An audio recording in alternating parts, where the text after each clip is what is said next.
दोस्तों इस वीडियो में हम जानेंगे कि अंग्रेजों ने भारतीयों पर क्या क्या जुल्म किए थे। वह भारतीयों को कैसी कैसी सजाएं देते थे और अंग्रेज भारतीयों के खिलाफ कैसे कैसे षड्यंत्र रचते थे और छोटी सी गलती करने पर ही फांसी तक की सजा दे देते थे। यहाँ तक कि बिना गलती के ही केवल शक के आधार पर लोगों को जबरदस्ती पकड़कर जेलों में बंद कर दिया करते थे। पूरी वीडियो देखने के बाद आपको पता चलेगा कि हमारे पूर्वजों और स्वतंत्रता संग्राम के सेनानियों ने हमें आजाद कराने के लिए कितना कष्ट सहा और लाखों लोगों ने अपनी जान तक गंवा दी।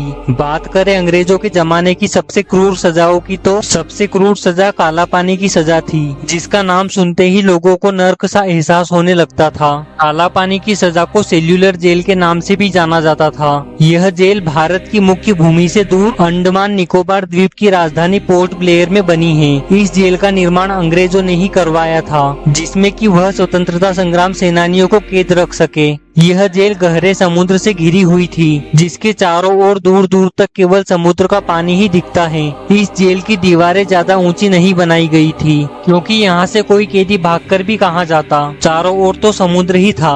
यहाँ पर कैदियों के लिए छोटे छोटे सेल बनाए गए थे और उनको अकेले ही इन सेलों में रखा जाता था। यहाँ पर कोई कैदी आपस में बात भी नहीं कर पाते थे और ये अकेलापन उनके लिए भयानक होता था। और यहाँ पर कैदियों से दिन भर कोल्हू का बेल बनाकर तेल निकलवाया जाता था, वो भी 10 से 20 लीटर। और अगर कोई कैदी 10 से 20 लीटर तेल का टारगेट पूरा नहीं कर पाता था तो उसको कोड़े मारे जाते थे और हथकड़ियों से बांधकर लटका दिया जाता था। इसके बाद जब कैदी अपने कमरे में पहुँचते थे तो उन्हें 2 बर्तन दिए जाते थे, एक पानी पीने के लिए और दूसरा रात में टॉयलेट के लिए। सेल्यूलर जेल में कैदियों को ठीक से सोने की व्यवस्था भी नहीं थी। जून की गर्मी हो या दिसंबर की ठंड, उनको सिर्फ फर्श ही उपलब्ध रहता था। लोग इतना थक जाते थे कि उन्हें उसी पर नींद आ जाती थी और फिर अगला दिन भी वैसा ही शुरू होता था जैसा कि पिछला दिन था।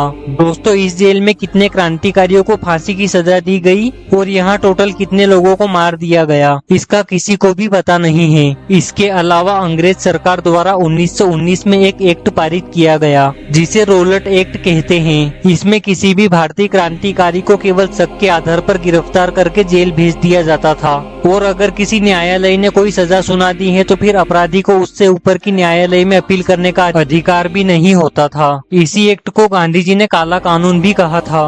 इसके बाद बात करते हैं जलियांवाला बाग हत्याकांड की, जो कि अंग्रेजों द्वारा किए गए सबसे निर्मम कृत्यों में से एक था। जलियांवाला बाग हत्याकांड 13 अप्रैल 1919 को हुआ था। अमृतसर के जलियांवाला बाग में बैसाखी के दिन हजारों लोगों का समूह इकट्ठा था। तभी अंग्रेज अधिकारी जनरल डायर ने सैनिकों के साथ आकर जलियांवाला बाग को घेर लिया। इस बाग से निकलने का केवल एक ही रास्ता था, जिस पर अंग्रेज सैनिक बंदूक लेकर खड़े हो गए थे और जनरल डायर के आदेश पर सैनिकों ने आम लोगों पर गोलियां चलानी शुरू कर दी और तब तक गोलियां चलाई जब तक कि गोलियां खत्म नहीं हो गई, जिससे कि हजारों लोगों की जान चली गई और लगभग 2000 लोग घायल हो गए। जलियांवाला बाग में अंग्रेजों ने इतनी गोलियां चलाई थी कि वहां की दीवारों पर गोलियों के निशान आज भी देखे जा सकते हैं। इसके बाद साल 1942 में बंगाल, बिहार और ओडिशा के क्षेत्रों में अकाल पड़ गया था। इन क्षेत्रों में समुद्री तूफान की वजह से सारी फसलें खराब हो गई और खाने के लिए थोड़ा भी अन्न नहीं बचा था, पर देश के दूसरे हिस्सों में अनाज उपलब्ध था। पर अंग्रेज सरकार ने इस अकाल को अनदेखा कर दिया और अनाज जहाजों में भरकर ब्रिटेन भेज रहे थे, ताकि इसका उपयोग दूसरे विश्व युद्ध में जाने वाले अंग्रेजी सैनिक कर सके,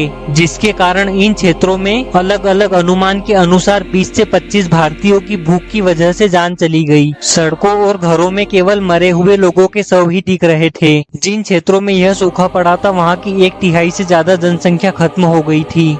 अंग्रेज चाहते तो सारे लोगों की जान बचा सकते थे, पर उन्होंने केवल अपना ही फायदा देखा और लोगों को मरने के लिए छोड़ दिया। इसके अलावा भी अंग्रेजों ने आजादी के लिए लड़ रहे अनगिनत आंदोलनकारियों की निर्मम हत्याएं की थी, जिनमें से लाला लाजपत राय की हत्या, भगत सिंह, सुखदेव और राजगुरु को फांसी की सजा जैसे बड़े उदाहरण हमारे सामने हैं। और दोस्तों अंग्रेज भारतीयों पर काफी अत्याचार किया करते थे, क्योंकि भारत उनका गुलाम था और एक गुलाम के साथ किस तरह का व्यवहार किया जाता है ये तो आपको पता ही है। प्रत्येक भारतीयों को उनके हर आदेश का पालन करना पड़ता था, उनके सामने सिर झुकाकर रहना पड़ता था। ऐसा नहीं करने पर लोगों पर कोड़े बरसाए जाते थे।